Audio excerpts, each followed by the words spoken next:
root Tamil Nadu. Even the rulers of the West Territory of India feared the Moovenders. Thus they both lost arms and warriors. The one who defeated such large armies, warriors, and 3 chieftains who had their own arms was Barivalla, who gave a chariot to the small town King Mullai in the Parambu Hills. Yes, because of his intelligence, Velpari, the hero who made his enemies tremble with his bravery, is now a short pay about him. பெருமைகளை கேள்விப்பட்டு உண்மையில் யார் அந்த வேல்பாரி என்று அறிந்து கொள்ள பரம்புமலை செல்கிறார்.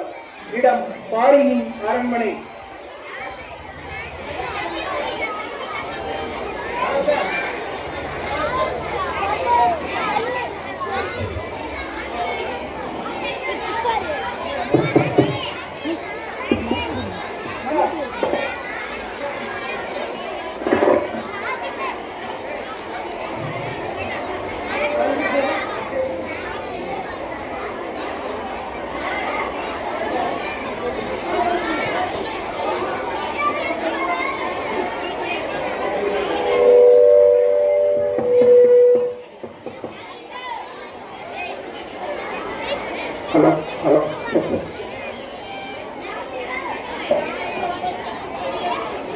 பெரும் புலவரான கபிலர் வந்துள்ளார் என்று சொல்லி ஆகட்டும் கபிலரே.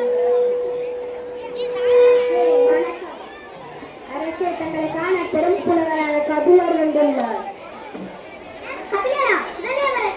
ஆகட்டும் அரசே. வணக்கம் அரசே.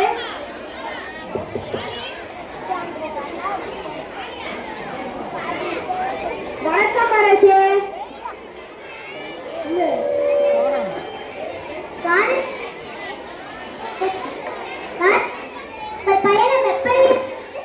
பயணம் நன்றாக இருந்து பாரி. உன் வீரனிலன் என்னை பாதுகாப்பாக கூட்டி வந்தான். அது மட்டுமல்ல, உன் மலையின் இயற்கை வளங்களை கண்டு நான் ரசித்துக் கொண்டே வந்தேன்.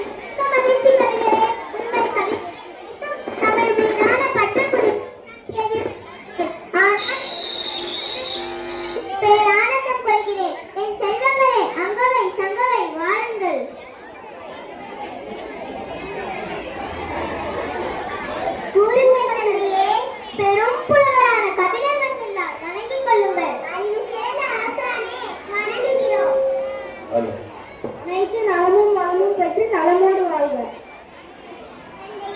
நாங்கள் இருவரும் கோவிலுக்கு சென்று வருகிறோம் தந்தையே. பாதுகாப்போடு சென்று வாருங்கள். ஆபத்தில் தந்தையே. வாருங்கள் தந்தையே, தங்கள் இருக்கையில் அமருங்கள். சமநிலை பகுதியில் உள்ள மக்கள் உன்னை பற்றி புகழ்ந்து பேசும்போது என் மனம் இப்படி ஒருவன் இருக்கிறானா என்று தோணும். ஆனால் உன்னையும் உன் நாட்டு மக்களையும் இம்மலையில் காக்கும் விதத்தை கண்டு நான் வியந்து விட்டேன்.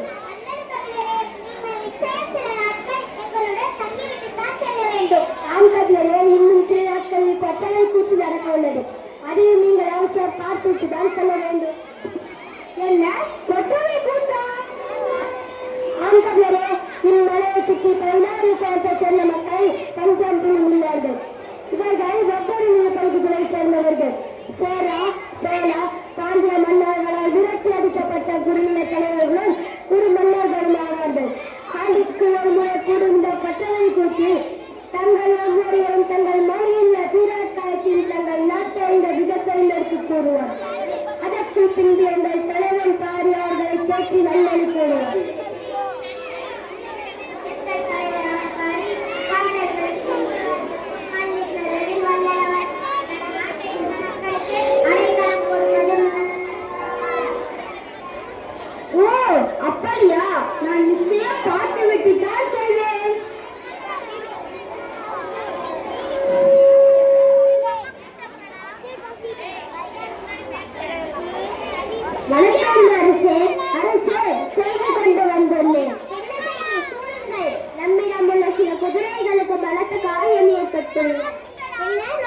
மன்னன் என்று சொல்.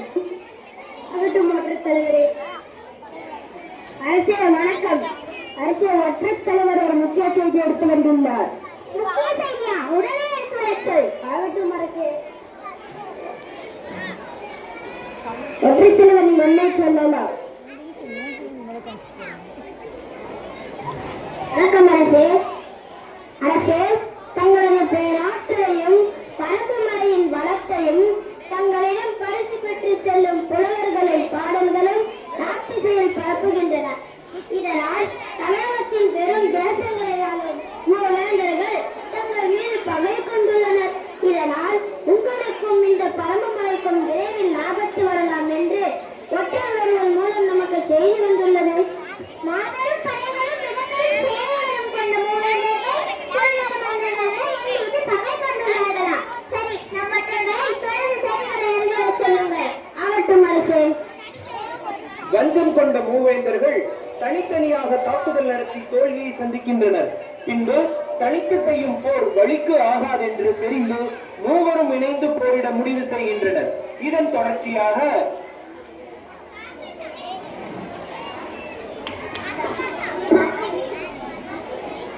காட்சி 2, சேர சோழ பாண்டியன்.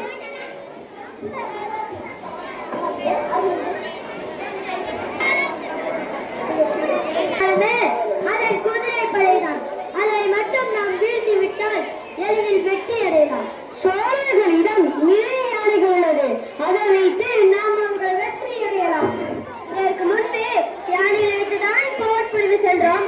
ஆனால் வெற்றி கொள்ள இயலவில்லையே. அவர்களின் தாக்குதல் வித்தியாசமாக உள்ளது.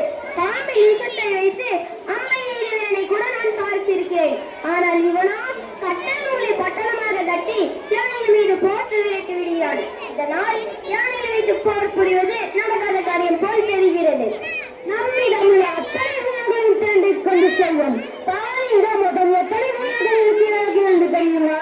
பாரியிடம் 26 வீரர்களும் 2000 குதிரை படைகளும் இருக்கிறார்கள். நம்மிடம் எத்தனை குதிரை படை மற்றும் யானைப்படை உள்ளது? நம்மிடம் 5000 யானைகளும் நம் 3 தேசத்தையும் சேர்த்தினால் 70 குதிரைகளும் மற்றும் 100,000க்கு மேற்பட்ட வீரர்கள் இருக்கிறார்கள். இவ்வளவு வீரர்களை வைத்து நம்மால் 20,000 வீரர்களை அடிக்க முடியாதா? வெற்றி நமது. பயம் கொள்ள வேண்டாம். நாங்கள் பயம் கொள்ளவில்லை. இதே வீரர்கள் தான் முன்பு உங்களிடம் இருந்தார்கள். நீங்கள் தெய்வராஜ் விளைவிற்காக போர் தடுக்கும் பொழுது உங்கள் துறைமுகத்துக்கு தீ வைத்து நீங்கள் மறவாது. இத்தனை வீரர்களை வைத்தும் அவனை வீழ்த்த முடியாததற்கு காரணம் அவன் இருக்கும் பரமமலைதான்.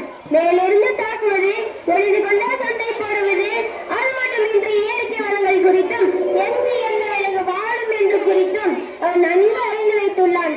இதனால் அவனை முதலில் மலையை விட்டு இறங்கச் செய்துவிட வேண்டும். சமவெளியில் போரிட்டால் மட்டுமே நம்மால் பாறையை வெற்றி கொள்ள இயலும். அது ஒரு சரிதான். சமவெளிக்கு வெளிப்பாதையை எப்படி வர வைப்பது? எப்படி வர வைப்பது? ஒரு யோசனை. பாரதேசத்தில் மிகப்பெரிய வீரன் நீலன்.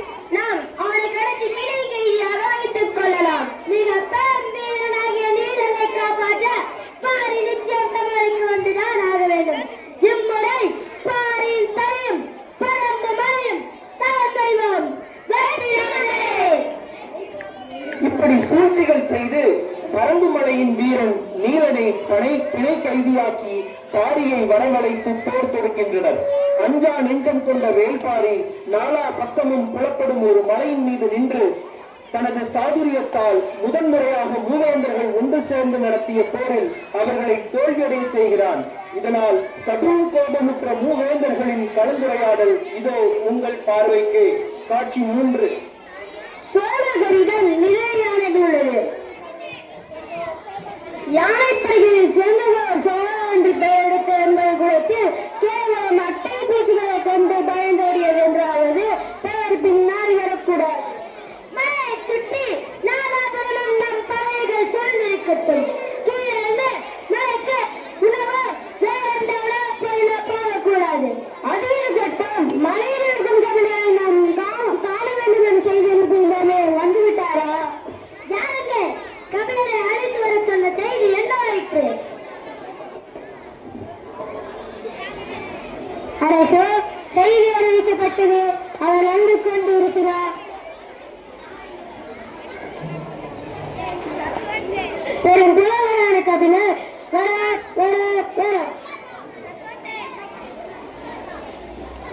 கபிலரே வணங்குகிறோம். உங்கள் புகழ் ஓங்குக. கபிலரே, சிறு சந்தேகம். எத்தனை நாளையும் யாரும் மேலே இருந்து கீழே வரவில்லையே, அதற்கு காரணம் என்ன? அங்கு வாழும் மக்களுக்கு அனைத்தும் அந்த மலையிலேயே கிடைக்கிறது. அது மட்டுமல்ல, அவர்களுக்கு நெல்மணிகளும் சென்று கொண்டுதான் இருக்கிறது. என்ன, நெல்மணிகள் சென்று கொண்டிருக்கிறதா? எப்படி? மலையை சுற்றி நாலாவரம் தான் நாங்கள் காவலுக்கு இருக்கிறோமே. அப்படி இருந்தும் எப்படி நெல்மணிகள் சென்று கொண்டிருக்கிறது?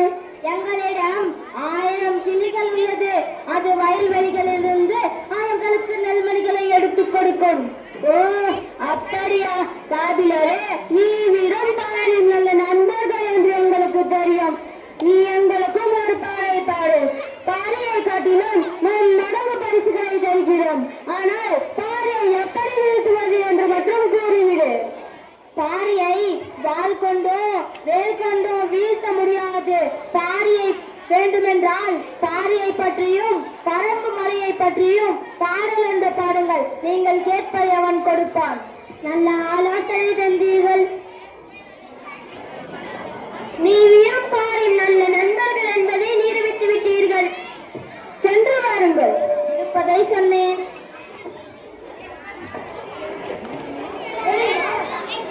சாதகமாக பயன்படுத்திக் கொண்ட மூவேந்தர்கள் உழவர்களாக வேடமிட்டு பாரியின் முன்பு பாடல் பாடுகிறார்கள்.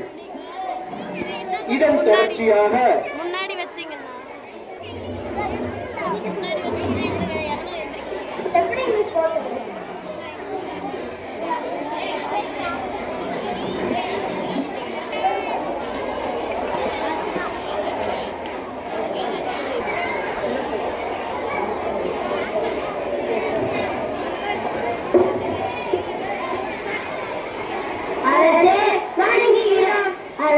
சமவெளி பகுதியிலிருந்து வந்திருக்கிறோம். உங்கள் பெருமையை கேட்டு பாடல் பாட வந்திருக்கிறோம். நாங்கள் மூவரும் இணைந்து ஒரு பாடல் பாட உள்ளோம். உங்கள் பாடலை கேட்க நாங்கள் ஆவலோடு இருக்கிறோம். பாடலை தொடங்கலாம். ஆகட்டும் அரசே. இங்கு நின்றோருக்கு தோன்றும், சிறுவரை சென்றோருக்கு தோன்றும். மன்றுகளிடம் என்று இத்தக்கவலன் போல சிறுவர் மருவி புரிந்திட்ட போதிகை சீரவன் சிம்மாவுக்கு 3 தேர்வை சிறக்க நெய்யோன் குன்று பாரிமனா நீ வாழ்க. ஆஹா, என்ன பாடல்! உங்கள் பாடலை கேட்டு மிக்க மகிழ்ச்சி அடைகிறேன். உங்களுக்கு என்ன வேண்டும் கூறுங்கள். எங்களுக்கு தேவை 2 ஒன்று உன்னுடைய தேசம், மற்றொன்று உன்னுடைய உயிர். நிறுத்துங்கள். இதனை கேட்கும் வாயால் பெரியவர்கள் உயிரை கேட்க முடியுமா? நீ வேண்டிய போர்மரவன் நாகரக்கம் வேண்டும் புலவர்களே. கோபம் வேண்டாம், அமருங்கள். மூவேந்தனை வென்று வேந்தன் என்று கூறினீர்கள். என் முன்னே நிற்பதில் அம்மூவேந்தர்கள் தானே என்று உமக்கு தெரியவில்லையா? எப்படை கொண்டும் என்னை வீழ்த்த இயலவில்லை என்று வஞ்சகர் நாடகம் கொண்டு என்னை வீழ்த்த வந்துள்ளார்கள். வாக்கு தவற மாட்டான் இந்த வேலைக்காரி. இதை கேட்டு வந்தவர்களுக்கு கொடுத்தத்தான் பழக்கம், மறுத்து பழக்கம் இல்லை. நீ உயிர்காலை கேட்டாய், எடுத்துக்கொள்.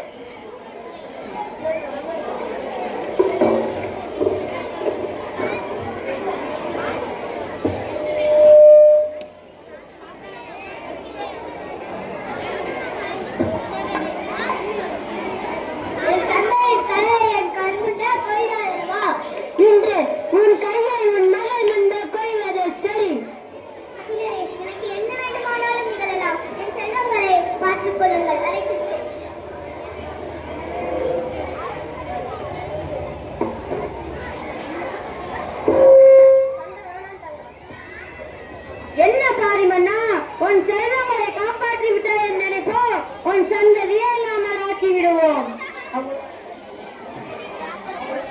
அத்தனை செல்வமாக அழித்து விட முடியாது. என் பிள்ளைகள் அவரது மனைவியும் இறந்து போகின்றனர். நிக்கதியாக நின்ற பெண்ணை நான் இருக்கிறேன் கலங்காதே என்று ஔவையார் அவர்கள் எடுத்து வளர்த்து திருமண ஏற்பாடுகளை செய்கிறார். காட்சி 5.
காப்போம். குடியை காப்பது எங்கள் பொறுப்பாக இருந்தது. நாங்கள் இதில் தவறிவிட்டோம், எங்களை மன்னித்திடுங்கள். நல்லதே அவையே, நீங்கள் அதை கண்களை திறந்து விட்டுவீர்கள். நீங்கள் சொல்லும் வார்த்தைக்கு நாங்கள் எல்லாரும் ஒப்புக்கொள்கிறோம். நல்லது,